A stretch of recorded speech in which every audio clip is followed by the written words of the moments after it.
right, we got Willie Roaf, NFL Hall of Famer, College Football Hall of Famer in. Thank you for your time. No problem. I really appreciate you coming in. So how you doing these days? You're huge. Oh man, I'm working on getting smaller. So I want to get smaller. You want to get a little taller. So yeah, I need a little bit of height. Yeah, I need. I'm working on getting this off. So what are you, 6'5"? About 6'5", barefoot. That's what they measure. Actually, I was 6'4" and 5/8. So not quite 6'5" barefoot. Yeah, so I'm 5'8", but I just say I'm 5'9". Gotcha. Shoes. Shoes. Gotcha. So you were born in Arkansas. Yep. Right. You grew up there. Mm-hmm. You went to elementary school, high school there. Everything. Now, you played basketball in high school, right? Both in high school, yeah. Were you good at basketball? Decent. Were you were tall? I was about 6'5". Oh, you were still 6'5". Yeah, I was the same. I was 6'1" in the 10th grade. My junior year, I didn't get to play because my grades. My mom took me off the team. But I played my senior year, and I went to basketball camp when Pippen came out. I was more raw. I started playing football organized in the 4th grade. Then started playing basketball organized till like the 7th, 8th grade. You know, I could handle it, shoot a little bit, but I was learning how to play. But you know, I'm 6'5", I was a power forward, so yeah, I took the football scholarship. Was that your love? Was the football? You liked the football more than basketball? I probably liked the basketball more, a little more. It's more competitive. You know, didn't come as easy for me, so I did love playing basketball. Yes. Yeah, I like basketball. I love. Football's so different now, though. You know, it's not like it was before. Yeah. You know, it was fun. You know, the competition was my deal. I like to compete in football and basketball. I was all conference. I wasn't all state in football. I wasn't either in basketball. But like I said, I got a letter from UConn. We used to have a big tournament. It was a big tournament in Arkansas back then in my hometown called the King Cotton Classic. So my senior year, we played against Flint Hill. We played against L.A. Fairfax the second round. I had 15 and 10. Chris Mills was on the team, but he didn't make the trip. Something was going on with his family in L.A., but Chris Mills was on that team. So we had a big tournament.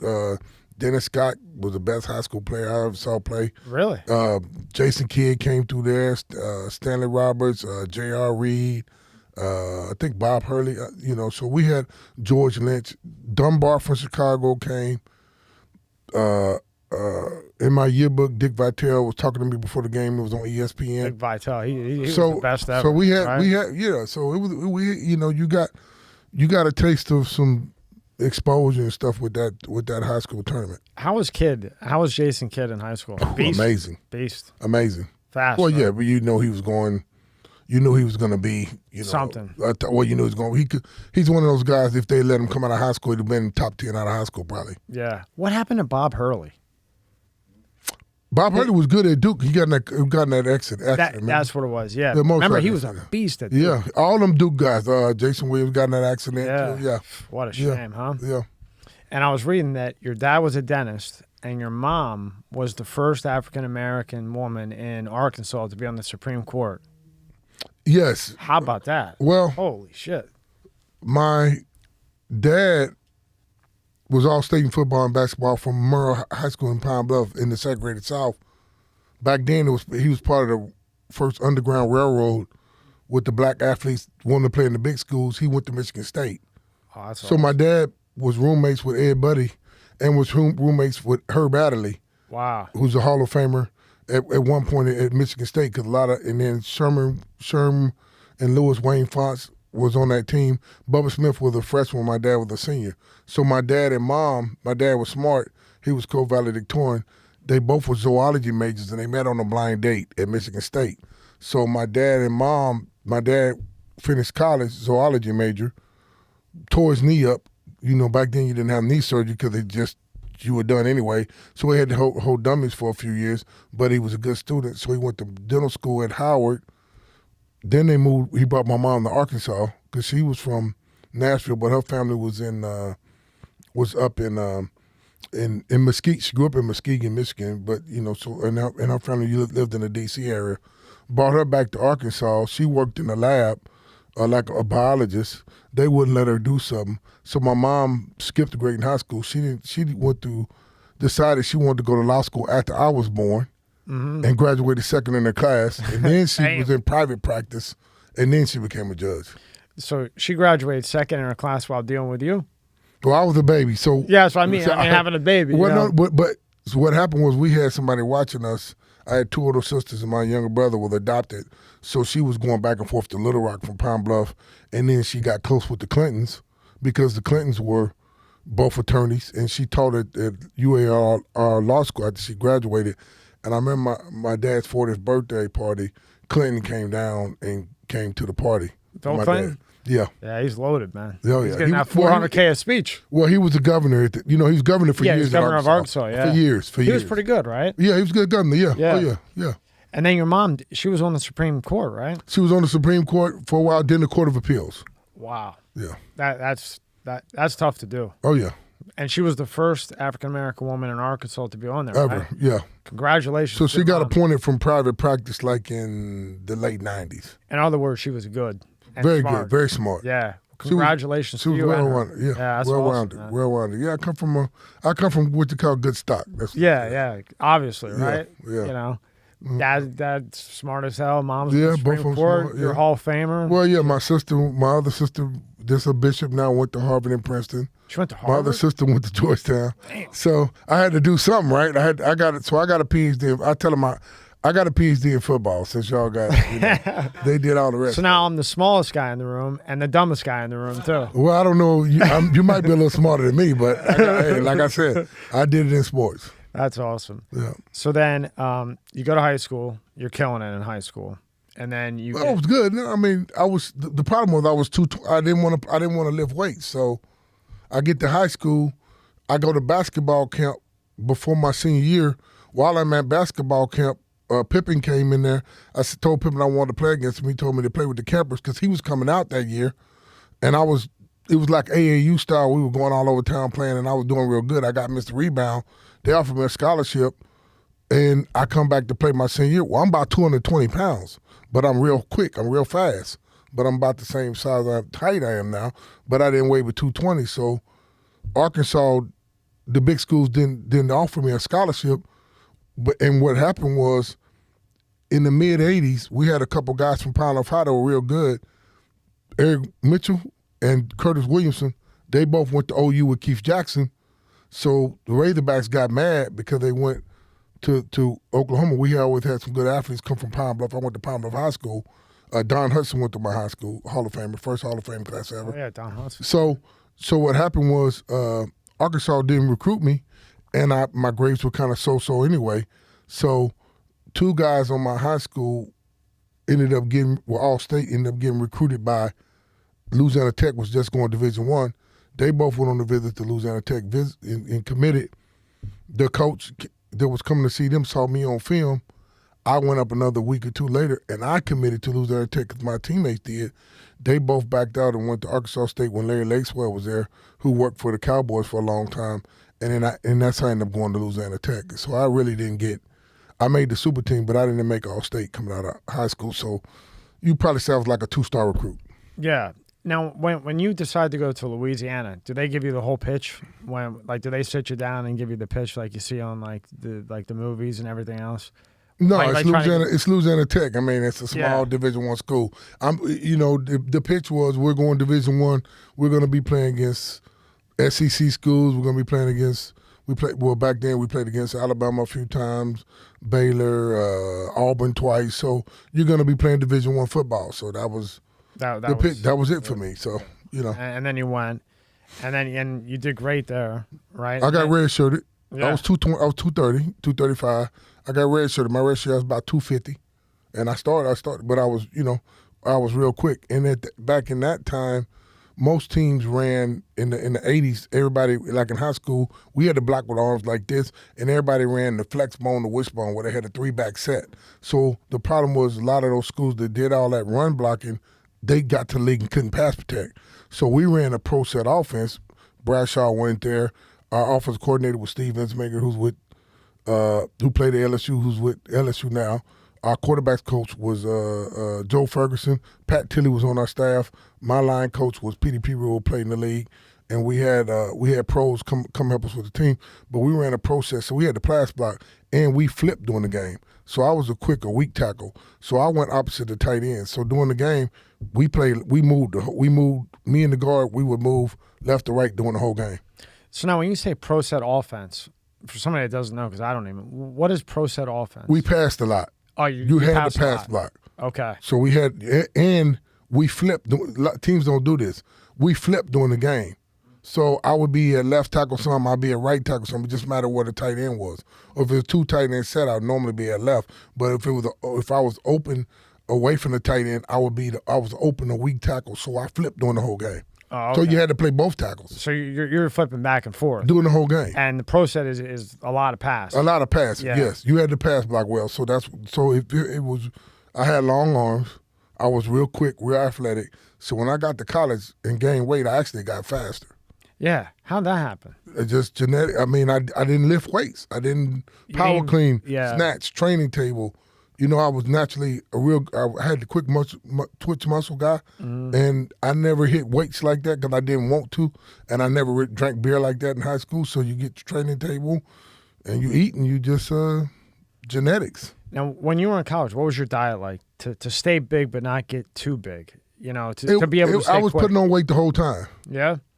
So I went from 230 to 250. Now, doing this, when I was off, when I wasn't lifting weights, you know, you get a little pudgy. But every year I was just eating. It wasn't a diet. I was just eating, drinking, hanging out. I mean, I was just gaining weight naturally because I filled out. My dad he got to Michigan State at 215. As a grown man, he was about 300 pounds. He's 6'3.5". So my mom was 5'10", 5'11", you know. Oh, yeah, so I come from a big, I come from. You got the genetics. Eventually, I was going to fill out anyway. I don't know how big I would have gotten if I kept playing basketball. But when I was 13, I wore like a 15, and my grandfather wore 12. My dad wore 14. I wore a 17. So I thought I was going to be, to be honest with you, if I had been about 6'7", if I'd been a couple inches taller, I would have kept playing basketball. Yeah. And the basketball coach didn't tell me all my offers because I got a letter from UConn when Calhoun had just gotten there because I did real good at that camp. So I really didn't know all my offers in basketball. I'm glad I didn't. The only offers I knew about were like Southeast Missouri and UCA and some smaller schools. But because La Tech was going Division I and my dad knew I was really a football player, he pushed me to go play football. To play football, which ended up working out well. Yeah, ended up working out well. Yeah. But I did have potential in basketball, yes. And what are you? You're size 15? About 17. You're size 17? My dad was a 14, and my grandfather was a 12. How do you find shoes? Oh, they make them now. I wear slides, but I'm saying back then it was hard to find shoes. Yeah. But I thought I was going to be, you think about it, I got these big feet, I'm big hands, everything. So when I went on my recruiting trip, my line coach played pro football. So they saw me, and then they said, look, when I went on the trip, my college teammates would tell you, when they saw me, they said, this guy looks like a basketball player. You know, what the hell are they going to play him at? So they didn't know whether they were going to play me on the offensive line or the defensive line. So Coach P. Rowe, they ended up playing me at the offensive line, which was, for me and for my athletic ability, was perfect for me. Yeah, because everything you read about you is how quick you were at your size, how fast. I mean, to move at your size that fast, there's not many people. When I was like 280, 285, I ran like a 4'8". I was going to come out my redshirt junior year because I was goofing off in school. I had to go to summer school. So I ran a 4'9" at the combine, 5'0" at 307. But when I was about 280, 285, I mean, I could pick them up. 4'9"? Yeah, I ran a 4'9" at the combine, and I ran a 5'03", 4'9", 6, 5'03", at 307. But I'm saying I ran a 4'8" my junior year. Damn. But I'm saying I went to a small school, so I didn't know. You know what I mean? Yeah. So it ended up working out for me. I stayed 5 years because I got redshirted, and we played Alabama. Alabama was ranked number 1, won the national championship. That was Gene Stallings. That was Curry, Copeland. And the week before, they had dominated Arkansas real bad. It was Curry. They had Curry, Copeland. Curry and Copeland went 5 and 6. Antonio London went in the first round. Nunley. They had 4. George Teague. They had 4 first rounders on that defense, and they had a few guys that went in the second, third, fourth round. So I had a real good game against Curry. And it was like the middle of the college, about the 5th game of the season, and they won. David Palmer ran the punt back to beat us. And we played them real close. The next week, we had scouts all over that practice field. And then La Tech, I end up being a second, third round grade going into my senior year. Lincoln Kennedy was the man in 91 because he should have came out when Steve Entman went high. They had Entman and Corey out there went real high in 91. So Lincoln got hurt because we played in the Hula Bowl in the Shrine game. So I ended up having a real good combine. Jumped him, went 8. He went 9. Curran Copeland went 5 and 6. Me and Jerome Beth had the same major, went 10. So I jumped him and went top 10 from La Tech, from a guy that was barely recruited, going top 10. Then the scouts came to watch us at practice. So we had Myron Baker went in the 4th round. We had Artie Smith going in the 5th round. Doug Evans, who got a Super Bowl ring cornerback, didn't go to the combine. Who Doug Evans play for? Green Bay. Won the ring. A lot of cornerbacks from Tech, Terman Williams, some guy, the Xavier Woods. They have another guy that's real good now. But Doug Evans didn't go to the combine, ran a 4.3 on wet grass. Whoa. And Green Bay took him in the 6th round. But see, at Tech, we had him playing safety. They moved him to corner, and he's about 6'1". So he was on my recruit. He was my roommate on the recruiting trip with me. Oh, yeah? And then we had Baron Rollins, who broke his ankle, who ended up going pro too. So we had 5 guys off that team. Yeah, where'd he go? Where'd he go to? Baron Rollins. Yeah. Baron Rollins went to offensive line. He was in Atlanta. He was with us in New Orleans. He was offensive line. He never really played a lot, but I'm saying we had 5. I'm telling you, we had 5 guys go pro from La Tech. From La Tech, right? Which we had just gone Division I in '89. So from 8, we had red shirts, props. A lot of those guys were Prop 48 guys that could have gone to bigger schools and wanted to come there and play. So we had a bunch of red shirts, a bunch of props, and a bunch of JUCOs. In '90 was the best team we played on. We went 8-3. And you know who we had at receiver? We got from Fort Scott Junior College, Eddie Brown, Antonio's daddy. Damn. Oh, wow. We had Bobby Slaughter, who was one of the best receivers in the country, All-American, and Eddie Brown on the other side. Eddie tried out for the league. Eddie was bigger than Antonio, but he wasn't as fast. But he had hands like Carter. He could catch everything. Yeah. He played in the Arena League for about 13 years. Isn't that crazy? Like a Tech school has 5 guys come out. Like you would expect that from like Alabama. Yeah. Or like, Ohio State. But not 5 guys from, like a from an independent Division I school. Division I school, yeah. Who in the top 10. And I went top 10. We were 5 and 6 my senior year. Yeah. So we had some talent, and there was some talent back then. You had Orlando Thomas, who came out of USL. You had I played against a guy named James Atkins. The whole time he was defensive line. And he played offensive line in the league for about 10 years too. Then you had Black Shear from Northeast. So it was a Jackie Harris from Pine Bluff Dollaway went to NLU. So you had a lot of talent between, you got to understand, Ruston and Monroe, all those schools right there. We're in between. Arkansas is 2 hours. Mississippi's right there. You're in Louisiana. Texas is right there, right past Shreveport. So all those guys that want to stay close to home sometimes go to those schools because it's closer to their family. Yeah. And they rather play at those. That's why a lot of guys come out there. Some come out of there because they want to stay close to the family. They want to stay close to family. There, yeah. And then they're good. Or you have guys that are not the top athletes or get hurt or something, and they want to play at a good program, and boom, they end up going to a school like La Tech. And the crazy thing was, when I got to Ruston, the Lady Texas had just won the national championship. So it was the basketball team. Kim Mulkey was the coach. Okay. She had won the championship as a player in '84. I got there. That's the last championship they won in '88. That was Venus Lacey, Teresa Witherspoon, who's coaching with the Pelicans now, and Venus Lacey and Vicki Johnson. So when I got to Tech, and then Malone used to come back, and Randy White went top 10, number 8 to Dallas Mavericks. So when I got there, it was really a basketball school.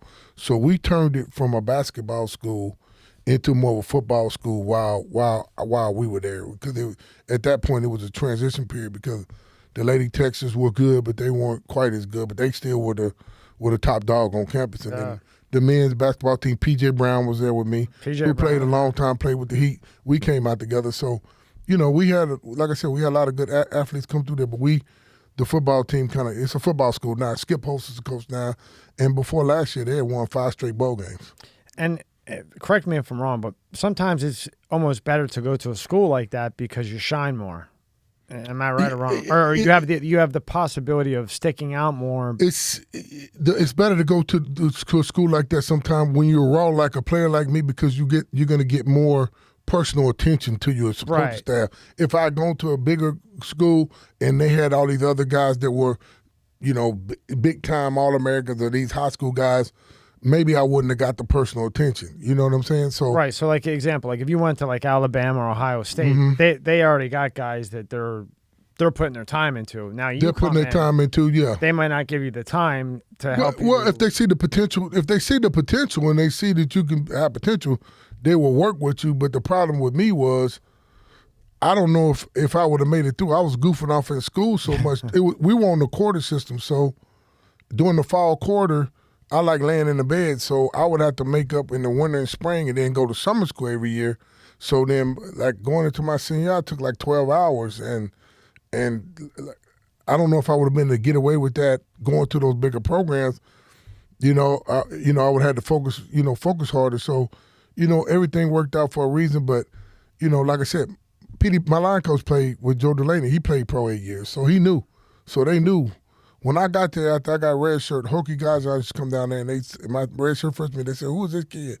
And they said, "He's nothing but a freshman." So they told me by my red shirt sophomore year, when we went 8-3 and played Maryland in Independence Bowl when I was 20, I knew if I took care of my business, I was going pro, because I knew I was big and I was fast and athletic, and I could go in the gym and dunk the ball and do what I want to do. So I was a real good athlete. So I knew if I took care of my business, I would be going high. And then we got ready to play Alabama my senior year. They said, "Willie, you want to make some money? You got a ball." I'll go see what the coach, he go over the schedule. You got this team. You got Auburn. We played the Four Horsemen in Auburn. In 90, we played Auburn, and they kicked the field goal to beat us. Eddie had a big game. We had the number 2. JD, our running back, was the number 2 back in the country. With the number 2 offense in the country, number 5 defense in the country. So, and Auburn was ranked 5 that year. And we paid them to a field goal that year, So we played with the big boys. Did you guys play Notre Dame when Lou Holtz was coaching? No. I just like Lou Holtz. No, they beat Alabama in 96 or 97. They beat Alabama twice. But you know who the coach for Tech is? Skip Holtz. Skip Holtz, yeah. His son. He's been doing a heck of a job. Yeah, okay. That's who's been coaching at Tech for the last. I didn't realize that was Lou Holtz. That's his son. Oh shit, I didn't realize that. Yeah, you need to check him. No, he's been doing a great job. Did you think Lou Holtz was a good coach? Oh yeah, I thought Lou he Holtz. was a monster. Well, I'll tell you a story. So my junior year, nobody wanted to go to the Senior Bowl because they're gonna work the crap out of you. You're gonna practice like a dog. So yeah. So I get after my junior year, I get a letter from the Hula Bowl. I'm like, shit. I never been to Hawaii. I want to go to Hawaii, right? Oh yeah. So I commit to the Hula Bowl before my senior year. Well, it's the same week as the Senior Bowl, and then I went to the Shrine Game that last week. Guess who my coach was at the Hula Bowl? Who? Lou Holtz and Eddie Robinson. Get the hell out of here. Lou Holtz coached me at the Hula Bowl. So you had Lou Holtz coaching. I had Lou Holtz and Eddie Robinson. Damn. Tell me how he was. Oh man, the best. Like how was he? We went. We weren't putting no pants on. We went to Hawaii. Look, y'all go out here. You dance in practice. We put on shells and we played hard on Sunday. Now the East West Shrine Game, we practiced that week, but the Hula Bowl week, it was a lot of fun. We went out there, worked hard, and we wasn't banging though. And we went out there and played well. That's got to be so. Me awesome, and Dan man. Williams were going against each other a lot. I don't know if you remember him. He went number 11 to the Broncos. He defensive line. Damn. He never did a lot. He ended up going to Kansas City, and he ended up playing well for Kansas City when he left Denver. Yeah, no, I don't know who that is. Yeah. That's awesome, man. Congratulations, Lou Holtz, man. Lou Holtz. He's a Hall of Famer like you. Oh, great man. And everything I've ever heard about him was all good stuff. Yeah, I love the show when Lou Holtz and Mark May used to do the college football. Yep. I miss them being together. Yeah, hell they did a good job together. Yeah, they did. They did. And he's got that like dry but funny personality. Yeah. Cool as hell. Well, we have the Touchdown Club, and they have a Willie Roaf Award in the state of Arkansas for the top high school and college linemen. And Lou Holtz came and talked to that banquet.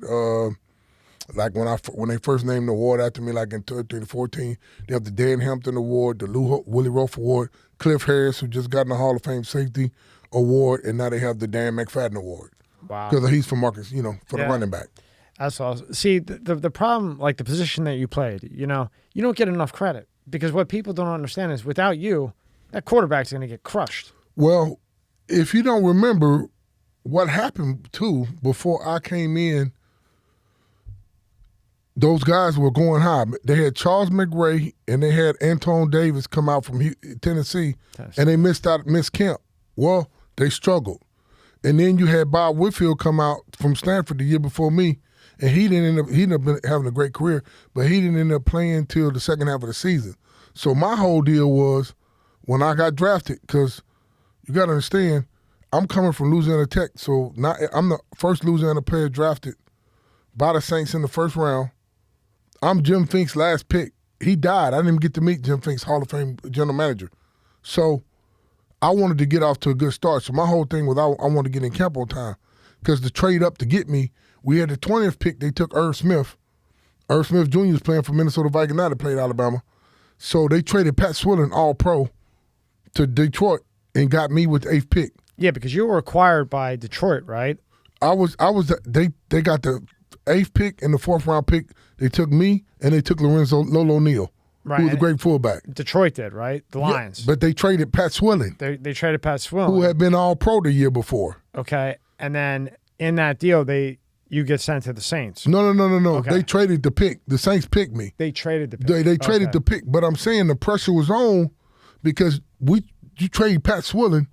All these linemen getting drafted high the last couple years before me had got off to a tough start. You saw what happened to Tony Mandarich, who was, the hyped up. So these guys had struggled. So my whole deal was, let me get in camp on time because I want to play. So I said, get my contract done on time. They had Richard Cooper was playing left at the time, who was a D lineman at Tennessee, was a real good athlete. They moved him to offensive line in the pros, and they had signed Tootie. What's Tootie's last name? Tootie. They signed Tootie, gave him $500,000 to sign. That's a lot of money in '93 to play right tackle. Well, we get to training camp. Tootie's got a trick shoulder. Now we got back then. This is a lot of banging at camp, and he had a trick shoulder, so we popped the shoulder out. We had 5 preseason games that year, so Tootie doesn't want to do all that practicing. So because he came from Green Bay or wherever they were taking care of him, he was about 35 years old. I ended up starting in the Japan Bowl in the Tokyo in the Japan Bowl. They ended up cutting Tootie. He went back to wherever he was playing finished his career off, and I'm playing every down my rookie year because that was my whole deal. I want to get off to a good start, so I made an alternate to the Pro Bowl because it's how you start in the league. The hype and what happens is going to help you with your career. And you guys were hitting back then. It's not like it's not like this little girly stuff. It was hitting. It was bad too because at that time you had the cheese factory. So it's us in La Crosse. You got Kansas City and River Falls. You got Minnesota and Mankato. You got Chicago. Yeah, Chicago. And you had one more. You had 5 teams up there. So we would travel around practicing against each other. So it was when that first 2 or 3 weeks of camp, Moore was an ex-Marine. It was pads every day, twice a day, and then on Saturday you would scrimmage, Sunday off, and that's how it was till you got to the preseason games. It's every day, bam, bam, bam, bam. Now, when you scrimmaged on Saturday, did you have full pads? It was full pads, but it was on. You know what I'm saying? But you only had one day. You didn't have. But by the time you got to the preseason, your legs were gone. Yeah. It was tough, man. Because you're basically practicing 5 days a week, right? I mean, 6 days. My body couldn't. That rookie year, and I had to play every down. I was texting before that season. I was so tired. I went from La Tech. Our season was over by November. That 5 weeks of training camp was harder than my whole football season. So I went from that to playing 5 preseason games and then making it through that season. I mean, I barely could. I was so tired. I would just go home and sleep and. I dated a girl, so I wasn't hanging out my rookie year. So I was just like, It was hard. It was so hard for me to make it through that season. I made it through it, but it was tough. My body had to adjust to the NFL. It's like going from college basketball, going from 30 games to 80 games. Yeah.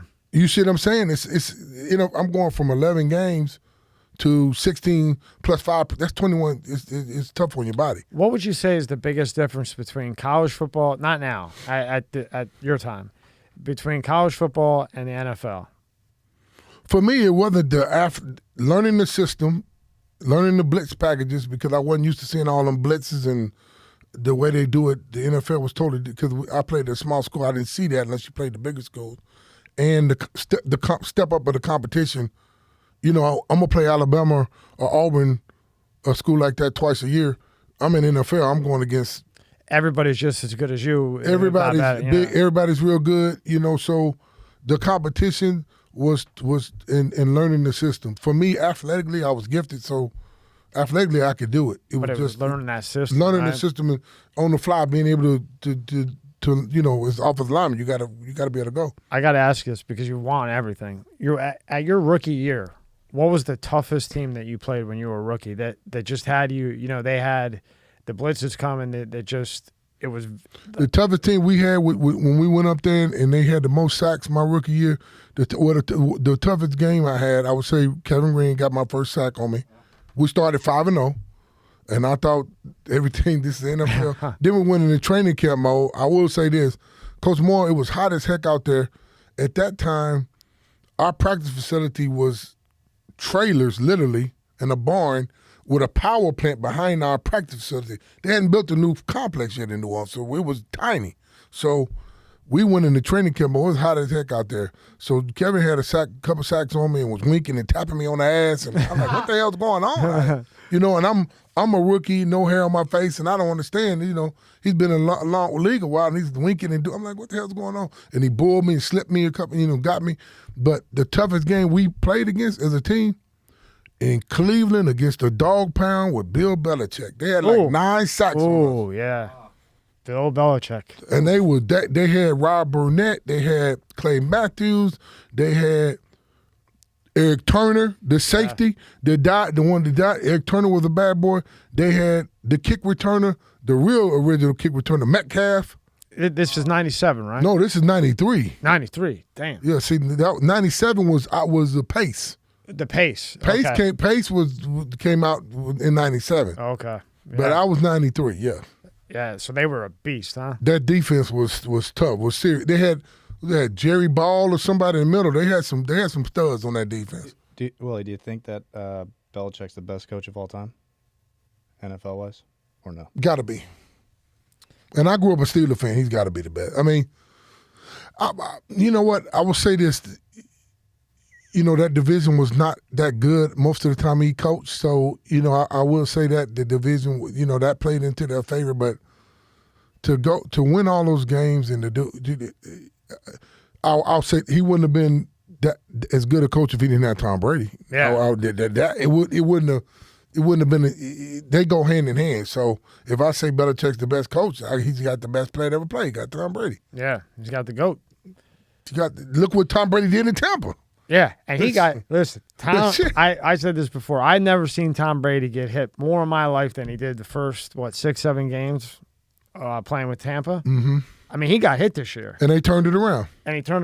And in the Super Bowl in the fourth quarter, you see them bullets he was throwing. Oh man, bullets. There ain't nobody better. He's the best. There ain't nobody even close. He threw for 500 yards against Atlanta. He came, shit. I mean, he's the best. So so Belichick. Excuse me, as good as he is, he wouldn't have. They go hand in hand. You can't take one without the other. Now, you've had some great coaches that have had different players. Mm-hmm. They didn't have, they've been able to do it with. But most of the coaches that did it always had a real good quarterback. You have the Steelers. You have Bradshaw. You have Montana. You have, that it's always started with that quarterback. Who was the coach of San Francisco when Montana was playing? He was a damn good coach too. George Seifert. No, it wasn't Seifert. It was Bill Walsh. But he was really good. This is what the advantage they had back then too. Because when we came in the league, we were playing against them. They were in the West. They ran the West Coast offense before anybody ran the West Coast offense. But you know where they got that from? They went to the SWAC. When they got Jerry Rice, Archie Cooley, the gunslinger, they learned a lot of that stuff because the SWAC used to do all that before. But the West Coast offense then, when they were interchanging the tight ends and the receivers and teaching them all, they all had to learn all those routes from the X, Y, and Z. The Bill Washington were the first team to do all that stuff. The West So Coast offense. they were ahead of everybody. Yeah, they were good. Then Montana had kind of molded Steve Young, right? Yeah, and Montana, and then Young was the better athlete than Montana. And Montana in '93 went to Kansas City, and they went to the AFC Championship game. And then in '94, Young won his only ring, in the last one up there. And you played against Tom Brady, right? Oh, a few times, yeah. Yeah. Well, what was that like playing against him? Well, I didn't go against him personally, but I mean, being in that, they beat us. But we got him. We got him at Arrowhead one time, and Greg West had 2 picks on him from the safety spot. So we got him. Good. We got him once, I think. Yeah. You know what? We beat him. We went. That was way before him. We went to New England and beat them like in '94, but that was way before him. But we got him once at Arrowhead. Good. Yeah. Good for you. Yeah. At least you beat them. They beat us at their. They beat us at their house, I think, in '02. And they came and beat us at our house, I think, one time. Oh, yeah? Yeah. So now you're with the Saints, and then you get an injury. What injury did you have? Well, I didn't miss it down till I got rolled into in '96, and I tore my MCL. Ooh. And I missed 3 games, and I came back and finished the year off. I think when I tore that MCL, I think I partially tore my ACL, but it didn't give out till 2001 because my knee used to pop and lock all the time. So in '96, I missed 3 games. And then in '98, I had a scope and I only missed 1 game. And then the real injury came in '01 when I was running somebody around the quarterback and my ACL gave out on me. Oof. How'd that feel? I kept playing. Scott to say you're a beast. Tore it off. Yeah. Vitamin T. Well, so the ACL gave out on me, and I didn't really know what was going on. I didn't know it was hurt because my muscles around it were so strong, and I tried to come back a little bit, and it was just, it wasn't stable. You didn't have, like, the ground, right? Like, you didn't have, like, the stability? It wouldn't. Yeah. No, I had the stability. Really? It just, if somebody hit me, Yeah. I didn't know this what happened. So I tell my ACL, my knee was popping and locking a lot, especially after '96, like '99, 2000, it used to pop like a knuckle, like pop and lock. So when I tore my ACL, when I did when I got the MRI, it looked like it was still attached, but it looked like it was something wrong with it. Well, by the time I went to see Dr. Andrews around Thanksgiving, he said, Willie, if your ACL wasn't torn, you wouldn't be here. Well, when I went to have the surgery, it was torn at the top. So it was torn up on the bone, so the MRI, it wasn't torn in the middle. So to them, it didn't look like it was torn. So it was torn at the top, and then he went and had to repair my meniscus because I played a little bit, a couple where it hurt. Mm-hmm. So he had to go in there and fix it. So when I came out of that surgery, when I tell you I was in some pain because it was inflamed some, and I still have a little problem with the drainage in it, so they had me on a epidural drip. Yeah. So when I came out of surgery, but that was it, So I was upset with the team because I felt like, I'm out here trying to play, and I kind of got misdiagnosed, but it wasn't really their fault because it wasn't torn in the middle. It was torn, so at the top. flipped off the bone. Yeah. So the stupid thing was still looking like it was still attached. Still attached, but it wasn't. It wasn't, exactly. Because like you said, they were looking at the middle, but it was at the top. It was at the top. If they had went to the top, they would have seen. Well, the only way you can do is go in there and check it out. Yeah. But what can you do? Right. So now how long did that put you out for, that injury? Oh, no, I was done for the rest of the year. That was 2001. 2001. Yeah, I was done. And then it was Thanksgiving. I played 5 or 6 games. Then I got hurt. Then I missed a couple games. Then I came back and played. The last full game I played against was at the 49ers. And then I came and tried to play against it was Jim Moore's team. It was the Colts. And I got hit in the knee and it buckled, and I said, I'm done. And that's when I came out the game, and I went and saw Dr. Andrews, and the rest was, he was the best. As a lineman, how dirty is it? How dirty is it? is there a lot of Well, know, back pulling then, and grabbing? yeah. I mean, back if they know you're hurt, you know what I mean. They're going to attack your vulnerability. Well, right? dude hit me in the knee. Yeah. So Yeah. So there's a lot of dirty shit that goes on. Well, I in that mean, line. I didn't. Teams talk, people talk. So I'm trying to play football. I didn't know my ACL was doing. I knew something was wrong. Yeah, but I mean, like in basketball, there's all that trash talking. Is there a lot of trash talking? Well, in the line? It's certain teams. The Atlanta talk a lot of trash. Yeah. The Dirty Berries. So, you handle it in the trenches. So if there's stuff going on, the good thing about playing football is it's not basketball. We're gonna hit each other every play. So if you got some issue with a guy, we can handle it right here in the field of play. I got a guy here. We're gonna double you sometime. Linebacker, we're gonna come at you. So we're gonna get your ass. We're gonna get you sooner or later. Yeah. We're gonna try to get you. That's awesome. Yeah. So but now when you recover from the injury, then you go to Kansas City. They traded you to Well, Kansas City. no. I wasn't recovered. I got traded during the injury. During the injury. So okay. So what happened was I was in New Orleans. It was kind of like high school. I had some stuff going on in my personal life too, right? Mm-hmm. With my ex, and I had two. I have two kids with her. My youngest is at LSU now. She was living with me. I have a son and a daughter, right? Congratulations. So stuff going. Well, I got 4 kids altogether, but and a stepdaughter. But anyway, so I was going through a tough situation. I'm coming off knee surgery. I come back in town. All this mess starts talking on the radio and all that stuff about Willie, and so I'm like, shit, I got to get the heck up out of here. So I'm not coming back here. So I had just signed a new contract that was going to kick in the following year, but I'm coming off of knee surgery. I've been to the Pro Bowl every year for 7 years until that year, and that's my first major injury, right? Mm-hmm.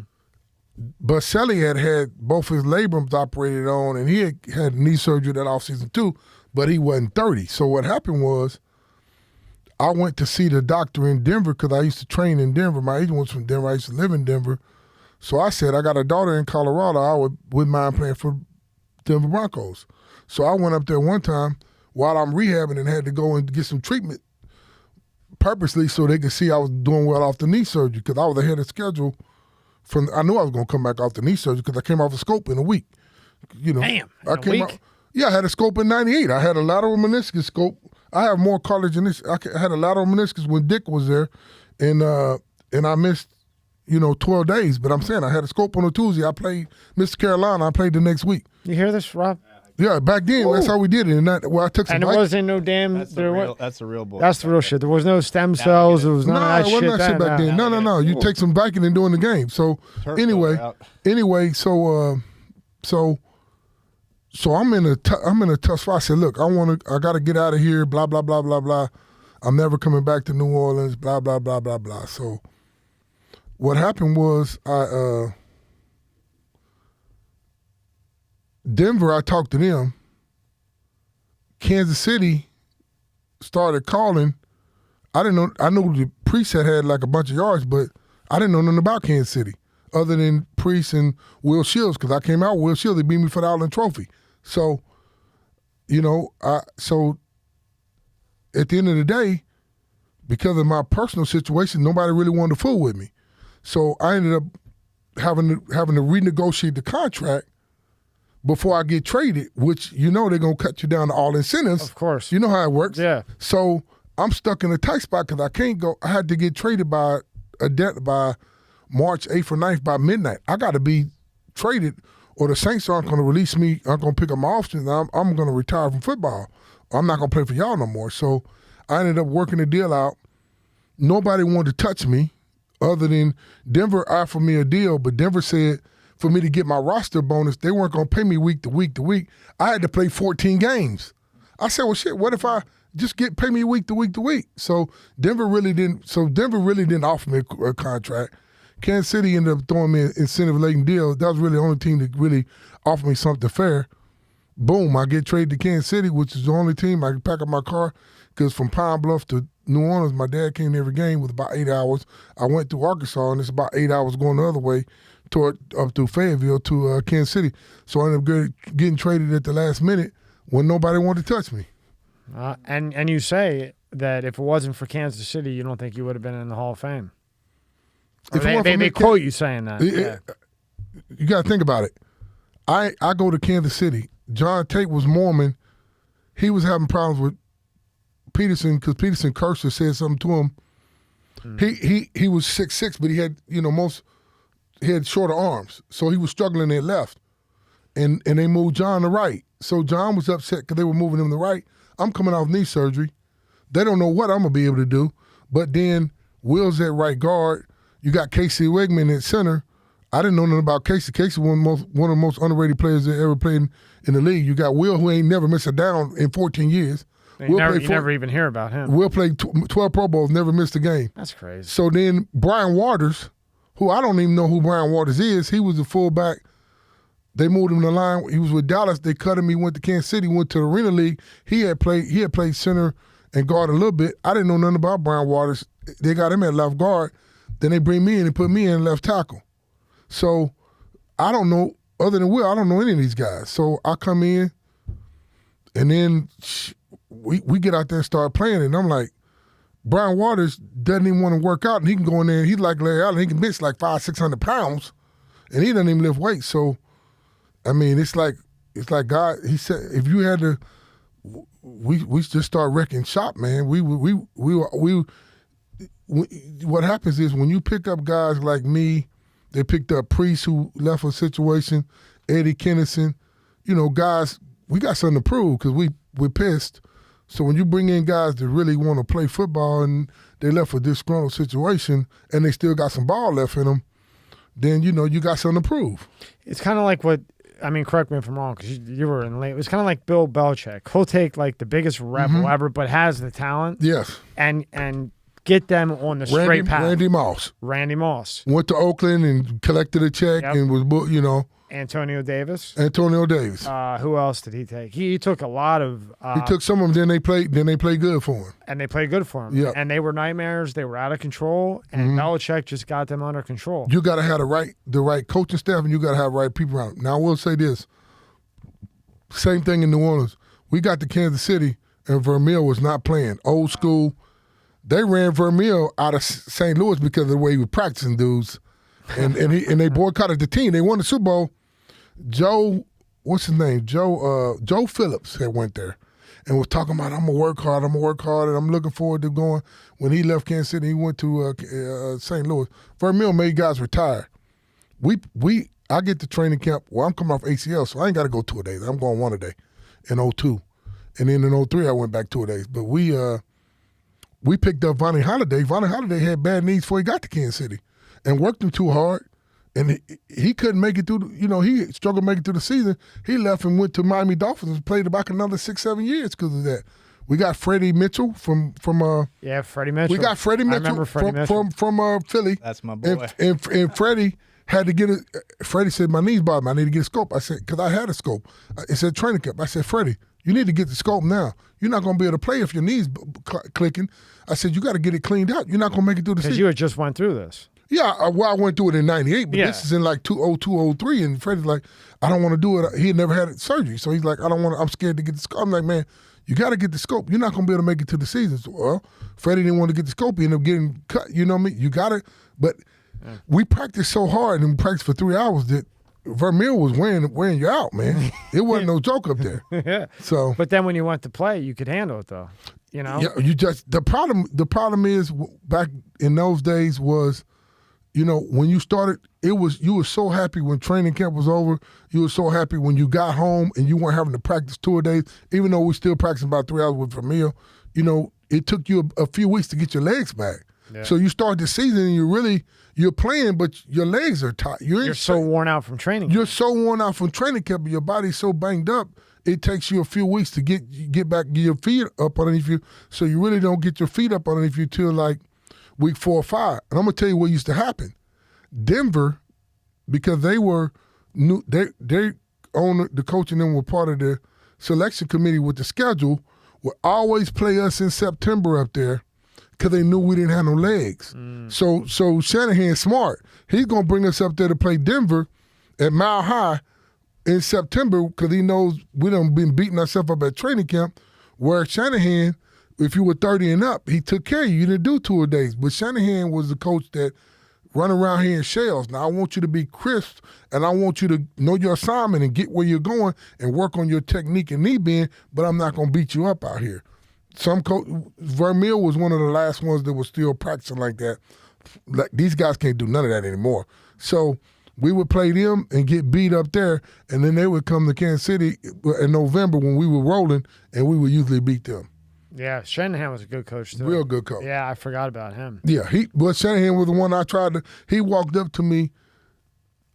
I forget one of them, that first or second year when I ended up, because I went to meet with Shanahan. I went and met with him before I signed with Kansas City. And he said, "Willie, you was the biggest mistake me not signing you. You know, I'm glad. You know, but you know what? I'm glad he didn't, because the altitude, and Denver had that long grass, and it was." You know, you had to wear studs. I'm not a stud guy. San Francisco, you go out there and play the old candlestick, you got to put the studs on, and you can't move around, or long grass. Kansas City's cut real short, and getting off that turf saved me, because my back was already, I had to flex on my back all the time. I had a back surgery after I retired, because I have spinal stenosis, but I always had a tight back. My dad had it too, but anyway, getting off that grass, but getting off that turf, but Kansas City was cut real short, and guys that played in regular grass weren't used to playing on it because the ground was harder. But for me, it was a fast track, and it was cut short, so I could wear molds, and I wouldn't slip around. I didn't want to wear cleats because it make me tight, and you got that long grass, so it wears you out. Like gripping, yeah. Yeah, it slows you down. It slows you down, and it wears your body out on the course of a game. So Kansas City was the perfect track for me running around, because it's short and it was a fast track, so I loved it. Now, like, what's the when you get hit, and you know you're getting hit the whole entire game, when you're playing on turf, is that a lot worse to fall down on or get hit? It was on? that old turf too, because there's cement under there. Back then it was a little pad sitting on cement, and then in our division it was us, Atlanta, that had that old turf. Us, Atlanta, St. Louis had that turf, and then we played, back then it was the NFC West, then we played the 49ers. So it was the 49ers. They had that turf too, right? No, they were on grass. They were on grass. They were candlestick. Yeah, so candlestick. It was candlestick. Yeah. It was Atlanta, turf, St. Louis. Everybody was turf other than candlestick. But when you play on it as much as we did, now you can run fast on it, but you learn how to fall on it. Yeah. I'm not going to be cut blocking a lot out there on it, no. Because, right, it's cement. But you learn how to play. But yeah, I had to flex all my back every week. Yeah. I would just I'd do pregame and have to put flex all. I had to want my back would be tight. I had to go to chiropractor when I got older. Now my first 3 or 4 years, I'm like, why these guys getting these massages? Why they going to the chiropractor? As I got in my late 20s, that's when I had to start doing the massage and the chiropractor. You know, especially, and then my whole time in Kansas City was chiropractor, and once a week, and then massages twice a week. I see. Did the chiropractor actually work, or do you think it was the massages? Both. Well, your chiropractor helped loosen it up, but the massages was the key. Right? Yeah, really. Deep tissue massages were great. And you were in the Pro Bowl every year, and not all every Pro. year. You were 13 times. Right? No, 11. 11. I missed my rookie year, and I missed the year I got hurt. Yeah, 11-time Pro Bowl, 9-time All Pro. 9, 8 times. Yeah. Yeah. Not bad. Not bad. That sounds pretty good. Yeah. And Hall of Famer. Yeah, right? okay. Yeah. So now, what made you play for Kansas City? You kill it there, and then what was it? 06. You go and you tell Kansas City that you're planning on retiring, and they try to talk you out of it? They wouldn't let me retire. They tried to get me to come back. They wanted me to come back. Peterson wanted me to come back one more year, but in 05. Another story. So in 05, we're banging. My back's bothering me. So I go in there and tell the trainer, I said, look, I need to sit down. I'm hurting, blah, blah, blah, blah, blah, blah, blah. But it's Vermeil. He doesn't believe in that. So I go out the first game of the season. I didn't take a lot of, we took Toradol later in my career. Because you can mess your kidneys up taking all that. You take the anti-inflammatory, especially if you have a acute hematoma or bruise. You take the Indocin, the Vioxx back then. We took all that stuff, but I didn't want to take that during the week as much. I would take Tylenol or whatever, and then take the pain pills or the innocent. Unless I'm really dinged up, I take it. And we took the shots the last 4 years. Well, I was dinged up in 05. My body was banged up. Really, 04, I could feel it because I didn't miss a game. 02, 03, 04, none of us missed a game on the front line. Wow. And John left. John got paid. John was, if you want to say the worst out the group, he got the money because he was the one whose contract was up, but he was the worst one out of the 5 of us who got paid to go to Chicago. So the rest, the other 4 of us didn't miss a game for 3 years. We didn't miss one game. Dang. So anyway, so I'm telling him, like, man, my back, something's off. So we get out there, we play the Jets. I pull it out, we scored a touchdown on a 90 truck or something. The next time during the game, I pull out again, bam, we scored another touchdown, boom, pop my hamstring. But it was really my back. So then I come. Wait, so hold on. You didn't actually pop your hamstring. I tore it. Yeah, I pulled it. Okay. So I pulled my hamstring. So I'm out. Mm-hmm. So I missed 3 games. But I told them during training camp, I need to sit down because I'm banged up. You know what I'm saying? Mm-hmm. I'm not feeling good. They didn't set me down. So then that was Vermeil's last year. So I missed 3 games. I come back. I played 3 games. We played somebody. Then we had to go play Miami on a Friday because the hurricane was coming. I played Jason Taylor. Oh. He's pointing at his ankle, and I'm pointing at my hamstring. I'm like, shit, I'm hurt too. We beat them. Well, the next week we go from Miami to flying all the way out to the Chargers. And I got to go against Sean Merriman. Oh. So he lined up real wide while I'm playing Merriman. I messed my hamstring up again. So that time it was when you tear your hamstring, it's burning. You feel it when you're not doing anything.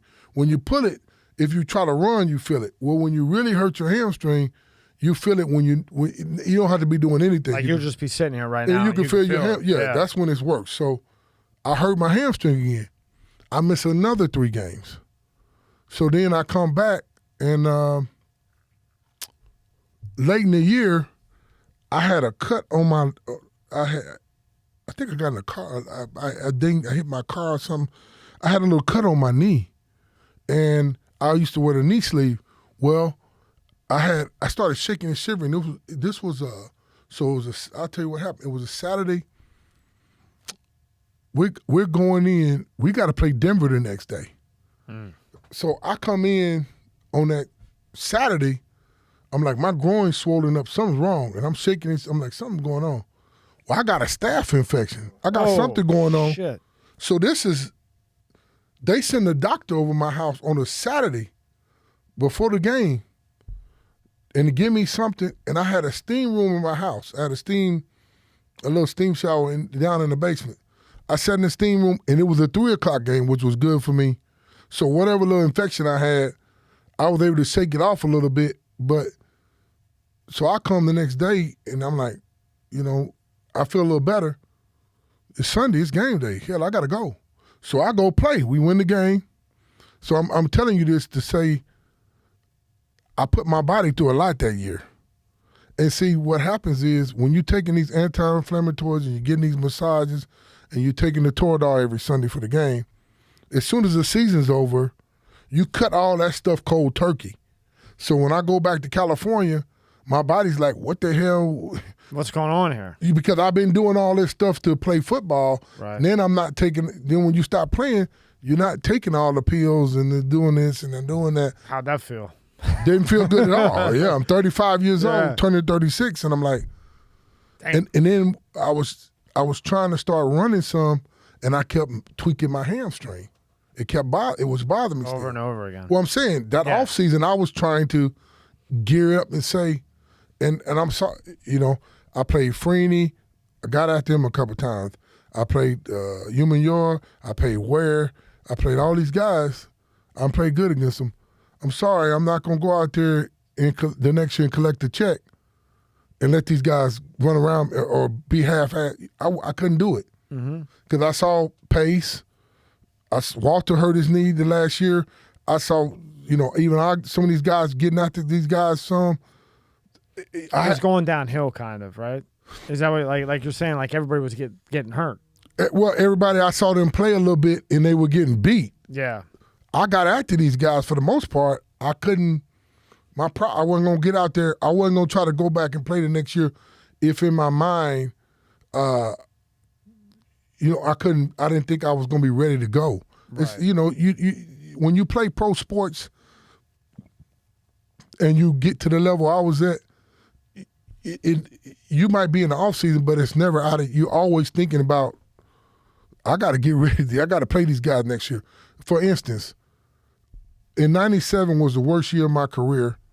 I got too big. I was smoking too much, sticky and bong and doing stuff. And in the off season, I did too much of some of that stuff, and I got heavy. And Chuck whooped my butt in '97, and then I finished the year off, and I didn't miss a game or whatever. But that off season, I went to Duke, leaned up, took care of myself. I said, I'm gonna make sure I'm ready to play. I'm not gonna take it for granted because we had been losing. So I'm all pro '94, '95. Moore walked out on us in the middle of the season in '96. We get Dicker. I'm upset. I'm depressed. We're losing. We're 3-13. We're losing. I'm tired of losing. I'm going to the Pro Bowl, but we're losing every year. So I said, look, I'm gonna make sure I take this serious, and I'm gonna. You get to a point. Pro football players get to a point where you got to make a decision. Do I want to be a pro, or am I gonna goof around and fade away? You know what I mean? You have to make that decision at some point in your career. So, I played on some bad teams, and before I went to Kansas City, I paid for myself to go to Duke and get MRIs because I was coming off that ACL. Mm-hmm. So in my mind, I wanted to know, and then I was running and training, so I had to gear up to know that my body was going to be ready to go in 2002 like it had gone before, because I had went through that injury, so I had to push myself when I was really getting ready for training camp to mentally know I'm ready to go. Like, I'm Willie. I'm Willie. I'm not half-ass Willie. I'm not half-ass Willie. So when I missed those games, I went through the stuff that happened to me in New Orleans. Now I went through this crap with them doctors in Kansas City, so I'm pissed because they didn't sit me down. So and then they fired Vermeil, then they got Hearn. Well, the problem with Hearn was we had just played him for the Jets, and we ran through. They weren't ready to play the year before the first game of the season. We beat them in the first half of the game. You'd have hired him at the head. Now, Hearn was real. A player didn't work you hard in practice. He wasn't like that. But, we done switched. We done changed over a new regime, and I'm like. Right in the middle, right? No. That was before my last year. Before your last year. Before 2006 season. Vern sounds like Mike D'Antoni, like we were talking about, where he'll just Herman play it to. Yeah. But I mean. Vermeil Vermeil coached my line coach, PDP role with the Philadelphia Eagles. He's been. And you talking about the 80s, they used to be at training camp for 2 or 3 months doing this stuff. Now, they might have 100 guys out there, but they used to be out there banging and guys working jobs in all season. It was bad, but I mean, you really didn't have say. Wasn't no free agency back then. You didn't have any say so. You couldn't go anywhere. So, they went through. So what I'm saying is, did I walk away from some money? I walked away from some money that I would have liked to have that last year. It was guaranteed, but I couldn't do it. But see, I respect that because you weren't Willie, right? You walked away from the money because you wouldn't have been Willie. I don't know if I would have been Willie or not. I didn't think I would have been Willie. And that's enough. And I respect that because because you wanted to go with your legacy. Yes. Right? And you built an awesome legacy. So now what? You come back and you're half Willie? I made first team All-Pro my last year. So I'm 35. So the fans voted me the most valuable player with Tony Gonzalez and all these guys at 35. Yeah, you had some competition there, boy. No, I'm saying I still got voted, by the fans because they saw what happened when I wasn't in the lineup. So, they appreciated me. So, I walk away with them wanting more without them. And the back, I had a 5-level laminectomy, in 13. So, if I had played one more year, what damage would that have done to my body? Because, to be honest with you, from 05, with the cellulitis and different stuff I've been dealing with, from the time I retired and really after I got married in 13, my body is running again, but my body was kind of going through some stuff from everything was like catching up in a way? I'm just saying, when you put your body through that football trauma, it's gonna do something to you. Just like for instance, Drew Brees last year. Yeah. When you got a punctured lung and all that stuff he went through, and you saw when he came back, he didn't look near as big as he was or as tight. You're 41, 42 years old. Those blows don't go away. You're going to feel that down the road. He's going to feel it. It's football. You know, Brett Favre, so those blows and those injuries guys get, you feel it. And what the one he went to Denver. I don't know why I can't think of his name. He hurt his neck real bad, and he came back and he was pretty good. No, he went to Denver. He hurt his neck. He got neck surgery. His brother played for New York Giants, quarterback. There's Peyton Manning. Peyton Manning. Yeah, he hurt his neck pretty bad, and he came back pretty good. Yeah, but well, I'm gonna tell you a story. 2007, the Giants tried to come get me, called my agent, and they tried to get Al Wilson, the linebacker that was real good for the Broncos. Al hurt his neck in Denver; he couldn't come back, and I thought about, and I felt a little better, but I said, they would have got pissed off at me, and they won the Super Bowl that year. Mm-hmm. And I said, no, I can't do it. I wasn't going to come back. But they tried to get me after, I set out for a year.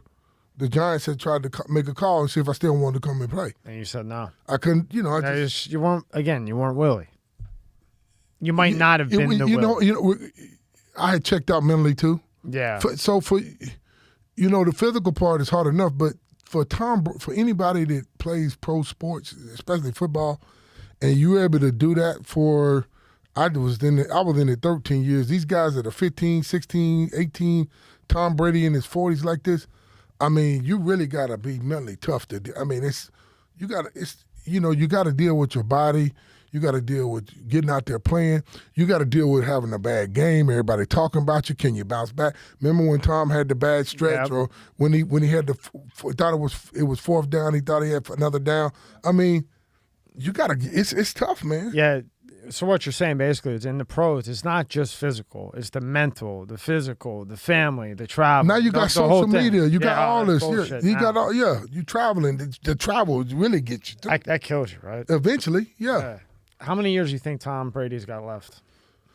I don't know. At this level. I see the problem with Tom right now. He had that knee, whatever that knee procedure, and he was still whatever he's dealing with, and that knee procedure is probably a knee procedure on the knee he tore the ACL on. Mm-hmm. It's probably that same knee.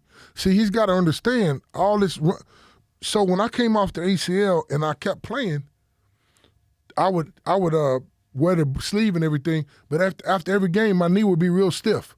It'd be real stiff. It would get stiffer and stiffer because I came back and I played, but you still tore the ACL and you're still playing pro sports.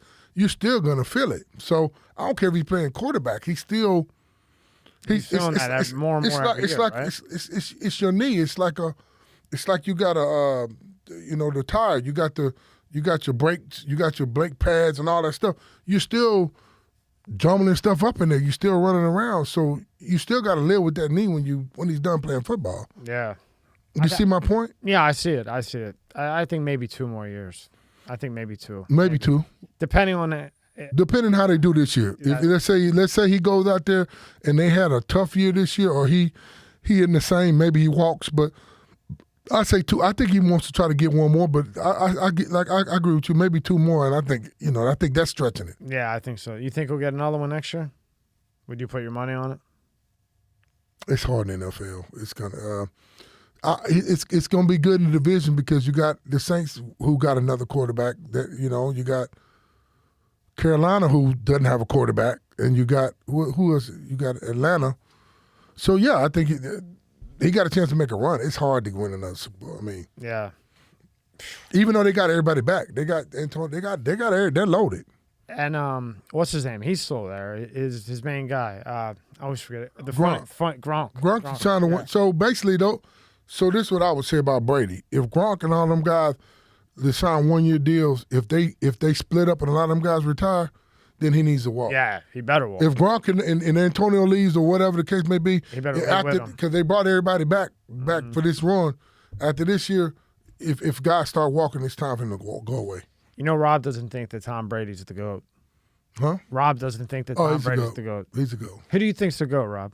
I still like Montana, but I'm an Eagles fan, so Montana got 4. He's 4-0. I mean, Terry Bradshaw's 4-0. But for Tom to do what he's done for this, I'm telling you, man, to do it this long, in this time, we're not talking about back when Johnny U was playing and all those guys. Yeah. We're talking about 2000 and what he's able to do since for the last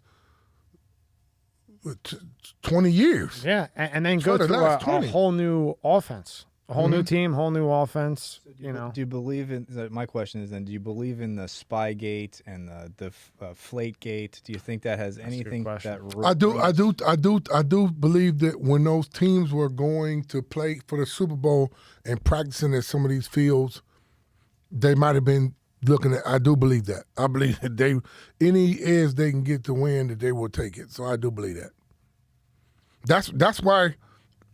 Which was not smart. Kansas City didn't even go up there and practice. How you gonna go play in the Super Bowl? You don't arrive till Friday night. You tell me. But yeah, no, I agree with you. But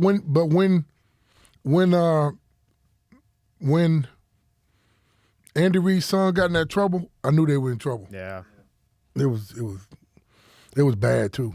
Bad. And that line was. I mean, that game was terrible. Yeah, he was getting crushed. Mahomes I don't know how they got up after at the fourth quarter. Remember when they flipped him and hit him?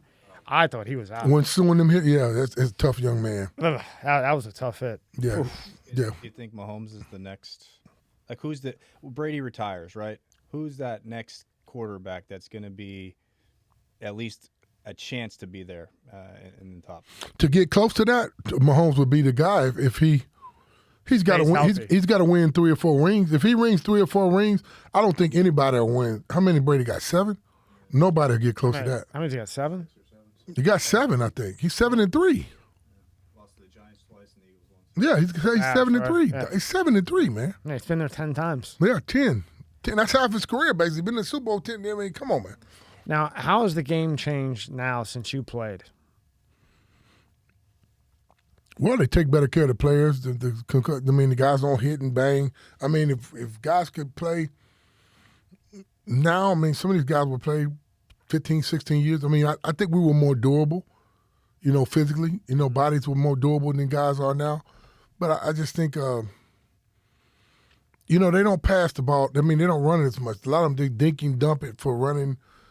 But you still got to run. The good teams still got to run the football and play football. Yeah, because you can't pass the whole game. Yeah, but you know how they try to run. Yeah. They try to pass it for 4 or 5 years. But it's still football. I think back when I was playing, if I lined up against a D lineman, you pretty much were going against them all day. The offensive defensive lineman. They have so many different packages now, and guys don't play like they used to. It was different. And back then, especially the 90s, the 90s were the glory years in football and basketball, I think, because you had a bunch of all-time greats playing in the 90s. Yeah. 80s too, but in the 90s you had, Reggie and Kevin and DT and I think Charles 90s Haley. was the era. 90s, I mean, that was some real good football, man. So for me to achieve what I did, and most of it was in the 90s, those were some good players. That's what I was saying, Rob. I said, this guy's in the Hall of Fame when he was going against the best of the best. They're not like that now. I don't care what anybody says. No. It's not the same. The competition that you went up against and what they allowed to go on. They got more rules now and everything else when you watch. When you played, there weren't all these protective rules or whatever you want to call it. So it was more of a beating on you.